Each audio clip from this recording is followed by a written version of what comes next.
నీతు చంద్ర ఈ పేరు వినగానే చాలామందికి ఒక్కసారి యాదరా అనే భావన వస్తుందేమో కానీ గోదావరి సినిమాల్లో అక్కినేని సుమంత్ మరదలుగా కనిపించిన రాజీ పాత్ర గుర్తు చేస్తే మాత్రం వెంటనే గుర్తొస్తోంది. ఆ పాత్రలో ఆమె చూపించిన నాటకీయత, ఆకర్షణ తెలుగు ప్రేక్షకుల గుండెల్లో చోటు సంపాదించుకుంది. శేఖర్ కమల దర్శకత్వంలో తెరకెక్కిన గోదావరి సినిమాలో కమలిని ముఖర్జీ ప్రధాన హీరోయిన్ కాగా, మరోవైపు నీతు చంద్ర పోషించిన రాజీ పాత్ర కూడా చిత్రంలో ప్రత్యేక ఆకర్షణగా నిలిచింది. సుమంత్ కమలిని మధ్య కెమిస్ట్రీ ఎంత బాగుండిందో అంతే ముచ్చటగా రాజీ పాత్ర కూడా ప్రేక్షకులను మెప్పించింది. ఇదే సినిమాతో నీతు తెలుగు ప్రేక్షకులకు మరింత దగ్గరైంది.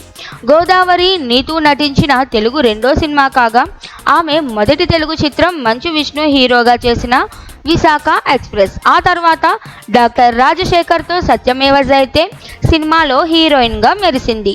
అక్కినేని కుటుంబం హీరోలందరూ కలిసి చేసిన మనం సినిమాలోనూ ఓ స్పెషల్ రోల్ చేసింది. బాలీవుడ్లో జాన్ అబ్రహం, మాధవన్లతో కలిసి పలు హిట్ సినిమాల్లో నటించింది.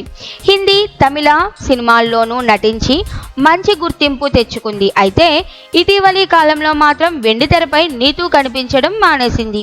2021లో హాలీవుడ్ చిత్రం నెవర్ బ్యాక్ డౌన్ రివాల్డ్లో చివరిసారిగా కనిపించింది. నటనతో పాటు ఇతర రంగాలలోనూ ఆమె టాలెంట్ చూపించింది.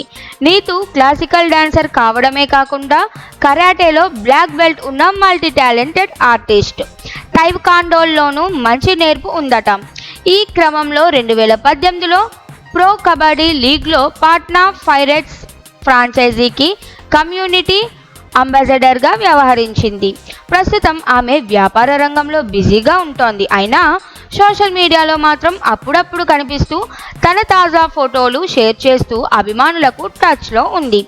ఆమె తాజా లుక్స్ నెట్టింట్లో వైరల్ అవుతున్నాయి.